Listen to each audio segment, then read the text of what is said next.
Heading over to a customer's house that's having a problem with their dryer. They say it'll run, the timer works, but there's no heat. So we're going to take a look at it, see what's wrong, and see if we can fix it. Let's do it! I've got a dryer here that will operate,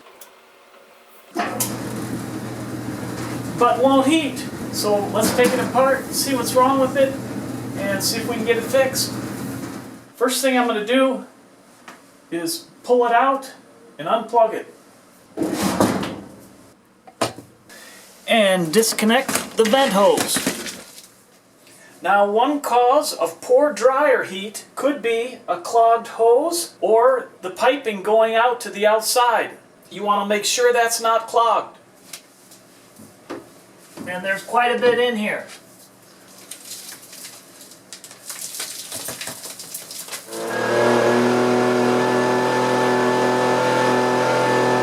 Now, I know the issue with this dryer is deeper than just a clogged hose because it's not even lukewarm. There's no heat at all. So we're going to take the back panel off, take a closer look. To remove the back panel, takes a 1/4 inch nut driver. If you don't have a power tool, you can just use a socket.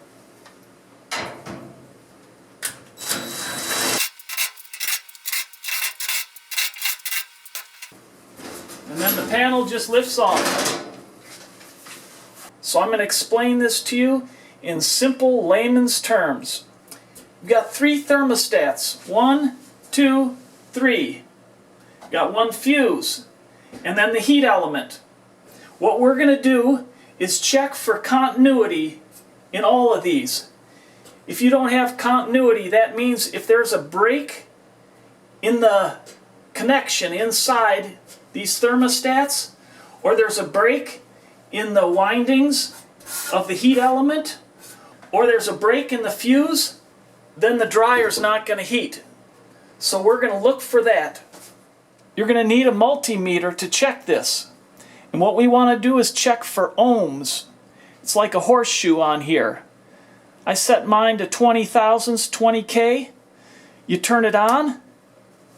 If there's a break in the wire, you're not going to get a reading. It's just going to be a 1. If the line is complete and there's no break in the wire, you'll get a 0 or close to it. So that's what we're looking for. If we get a 0, that means that the thermostat or the fuse is okay. If we don't get a 0, then we found our problem. So to test these, I'm going to disconnect 1 wire and put 1 lead on each. And I'll test all 1, 2, 3, 4, 5 of these. This one here is the high heat thermostat. If it gets too hot, this thermostat will shut this down so it doesn't overheat and start a fire. We'll test that. And it's fine. So we're okay there. Now this one tested okay. If it would have tested bad, what this does is it shuts this down if it gets too hot. It's the high end, the overheating thermostat. And if that happens and you just change this, the reason that happened is because this thermostat down here is not working properly. So if this thermostat's bad, you want to be sure to change both of these out. Now we'll go ahead and check this bottom one. And this one's okay. So both thermostats are good. Now we'll go ahead and test the heat element. Just touch the 2 leads to the 2 connections. Oh, and we've got nothing here. We've got nothing. So what that tells me is the heat element's bad. Let's take the cover off and take a look at it. Okay, to remove the heat element, there's just 2 screws here.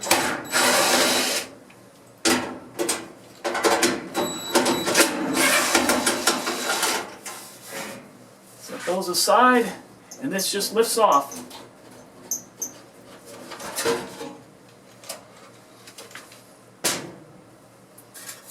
And we'll turn it over. And what you're looking for is a break in one of these coils, or it can touch, these coils can't touch this metal or it'll ground out. And if it grounds out, then it's not going to heat. Looking at this closer, just moving these around a little bit. Oh, look at this. There's a break in this wire right here. That's the problem right there. That's why this heat element's not working.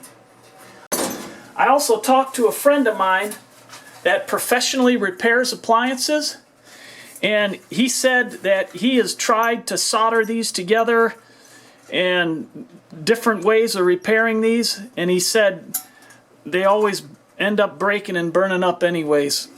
He said even if you get a good connection there, he said they'll break over right next to it. So it's always best just to go ahead and buy a new element. Now if everything I showed you checks out okay on yours, you want to go ahead and test this thermostat here, and it's the same process. And this one's testing fine. And then the last thing is this fuse here, and we'll go ahead and test that, and that tests fine. Now if all these test out fine on yours, and 90% of the time your problem's going to be one of these. But if that doesn't show the problem, then it would be in your timer. And that's right on here, this cover here. Just pop this off.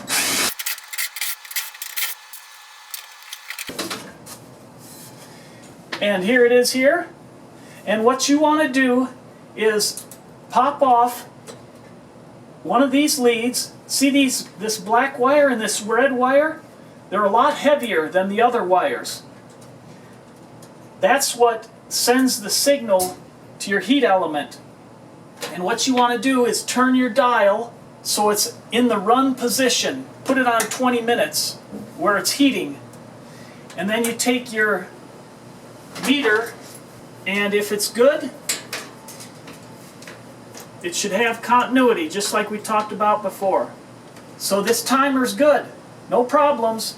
The only other thing, if it wasn't any one of these, check your breaker and check your wire connections. So everything tests out fine except for our heat element. We'll go ahead and order a new one, put it in, and see if that takes care of the problem. The new parts arrived. The new phone book's here! The new phone book's here!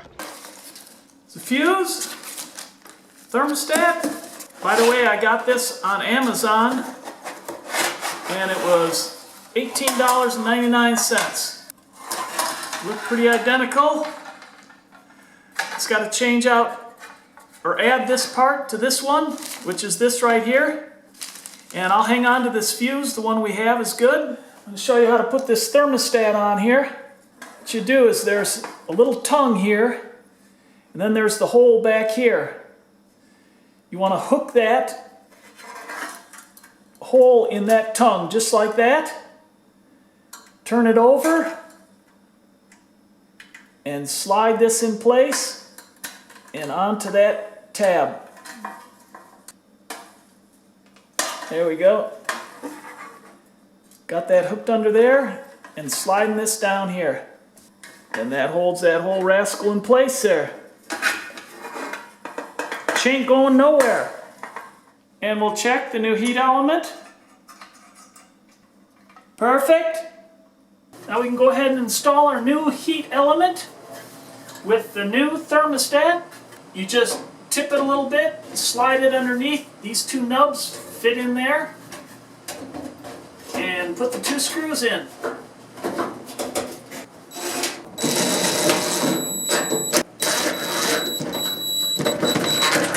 And now we can hook our wires back up.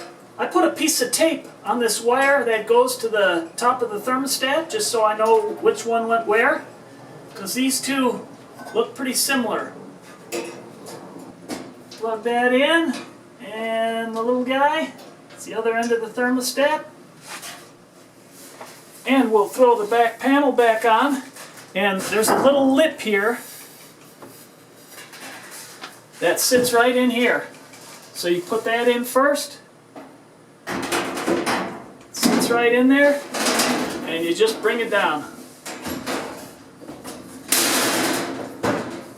And we'll throw our screws in.